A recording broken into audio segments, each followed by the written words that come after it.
ng bayan, maasahan anumang panahon.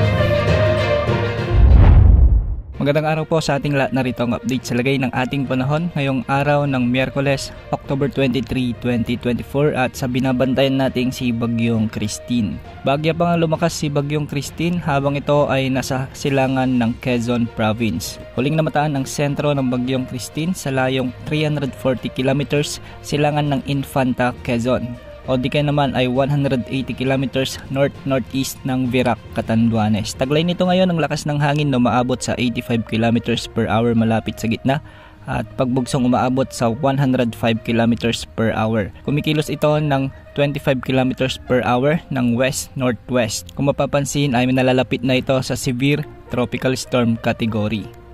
Dahil nga dito nakataas na ang Tropical Cyclone Wind Signal number 2 sa Ilocos Norte, Ilocos Sur, La Union, Pangasinan, Apayao, Abra, Kalinga, sa Mountain Province, Ifugao, Benguet, sa may mainland Cagayan, Isabela, Quirino, Nueva Vizcaya, sa may Aurora, Nueva Ecija, Tarlac, ang northern portion ng Zambales, ang northern portion ng Bulacan, ang northern portion ng Quezon Province, kasama na ang Polillo Island. Signal number 2 din sa may Camarines Norte, ang northern at eastern portions ng Camarines Sur, sa may Catanduanes, ang eastern portion ng Albay, at sa eastern portion ng Sorsogon.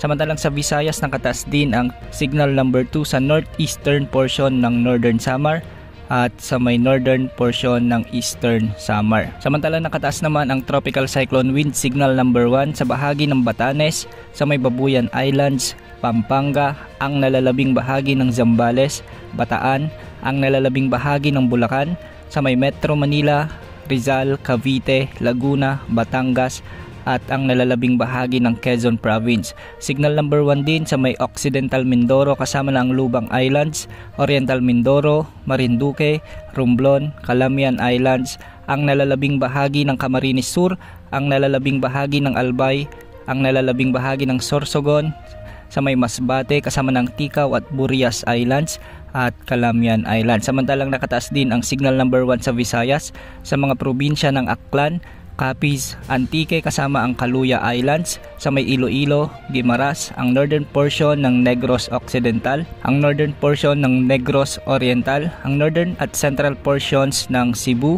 kasama na ang Bantayan Islands at Camotes Islands. Signal number 1 din sa may Bohol, ang nalalabing bahagi ng Eastern Samar, ang nalalabing bahagi ng Northern Samar, Samar Province, Leyte, Biliran at Southern Leyte. Samantalang sa Mindanao, signal number 1 din sa may Dinagat Islands at Surigao del Norte kasama ng Siargao at Bukas Grande Group of Island. Base sa latest forecast track na inilabas ng Pag-asa, patuloy nakikilos si Bagyong Christine sa direksyong northwest sa susunod na 24 oras bago ito kumilos ng westward sa susunod pang mga araw. Inaasahan itong maglalandfall sa bahagi ng Isabela o kaya naman ay sa Northern Aurora Province ngayong gabi o bukas ng madaling araw. Tatawirin nito ang mga kabundukan ng Northern Luzon at lalabas sa mga baybayin ng Ilocos Region bukas ng hapon. Posibleng lumabas si Bagyong Christine sa ating area of responsibility pagsapit ng Biyernes, October 25.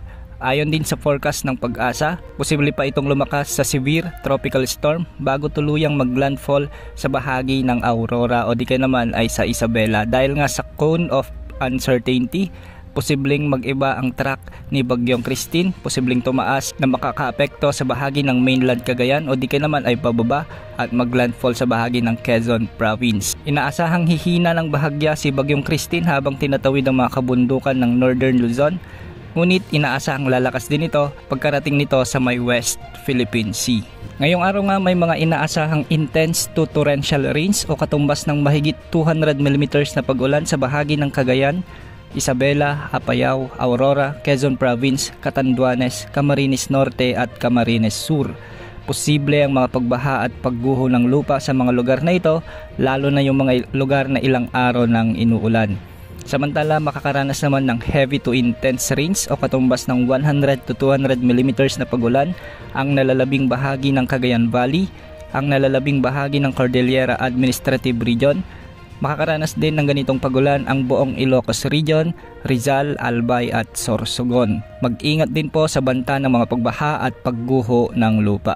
Samantala magkakaroon naman ng moderate to heavy rains o katumbas ng 50 to 100 mm na mga pag-ulan ang nalalabing bahagi ng Central Luzon, ang nalalabing bahagi ng Calabarzon, ang buong Metro Manila, Occidental Mindoro, Oriental Mindoro, Calamian Islands, Masbate at Northern Samar.